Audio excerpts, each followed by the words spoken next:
Huldra Mythology. A hulder, or huldra, is a seductive forest creature found in Scandinavian folklore. Her name derives from a root meaning covered or secret. In Norwegian folklore, she is known as Huldra, the archetypal, though folklore presupposes that there is an entire hulder race and not just a single individual. In Swedish folklore, she is known as the forest spirit, Skogser, or Alamaja, Pine Tree Mary, and in Sami folklore, Hulda. Her name suggests that she is originally the same being as the vulva divine figure Hult in the German Hulda.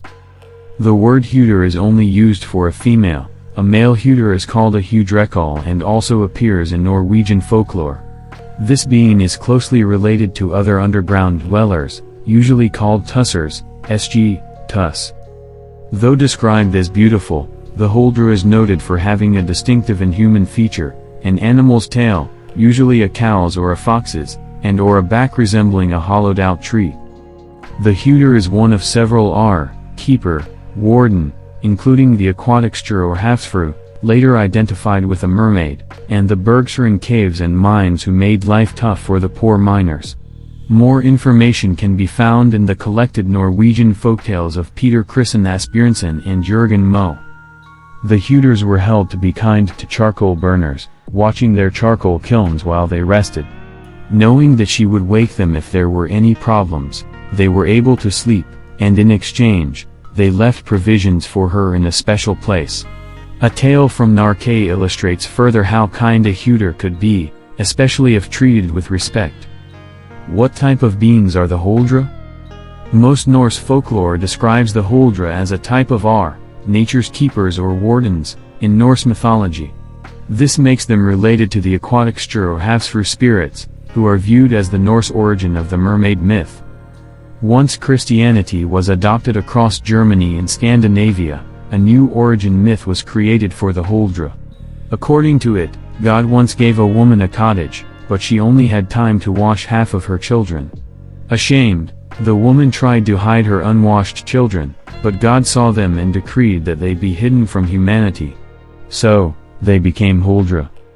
What does the huldra look like? All myths across Scandinavia and Germany agree that the huldra is stunningly fair blonde women who wander the forests around human settlements.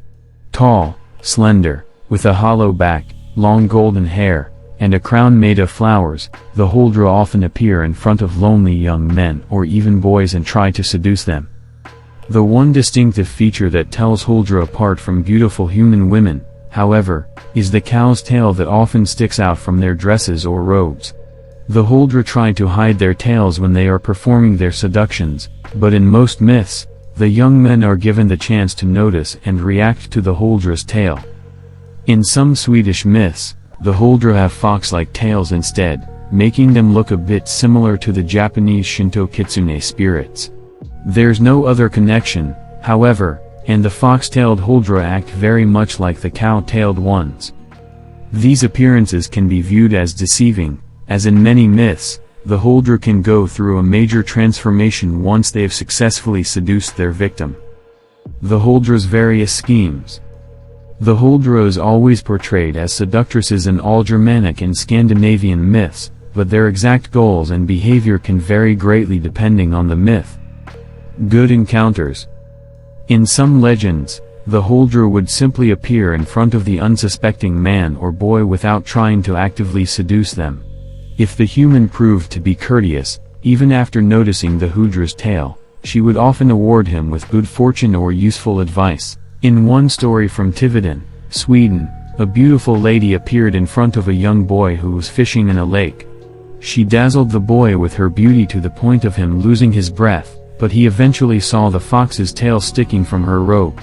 The boy was taught to be polite, however, and only said, "Milady, I see that your petticoat shows below your skirt."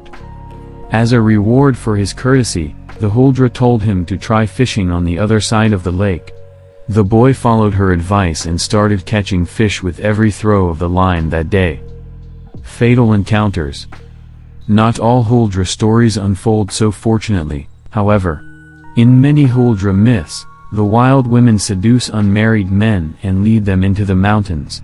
They sometimes played on harps or sang to lure the easily tempted men.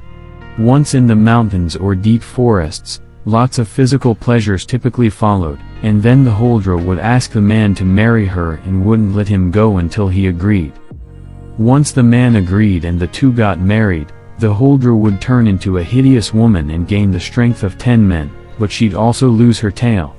Often, she'd eventually kill her husband too. And if the man managed to refuse to marry the Huldra, she'd usually just kill him right there and then. In many other stories, there would be no proposal at all, but the Huldra would instead force the man to dance with her in the forest until he literally dropped dead.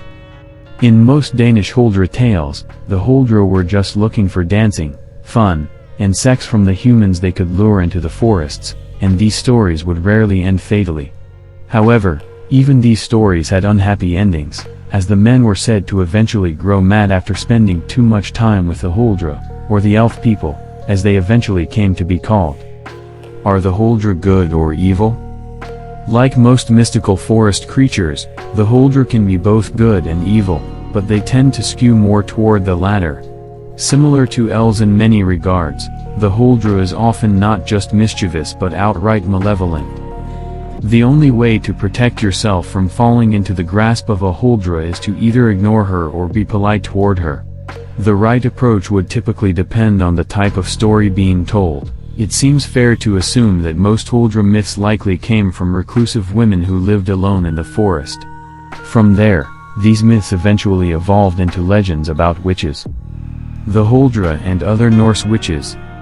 The Huldra is often associated with other female shamans, mages, and shamans in Norse mythology, such as the Volva and the Sikona. These are typically female shamans who practiced seer magic, the mystical art of telling and shaping the future.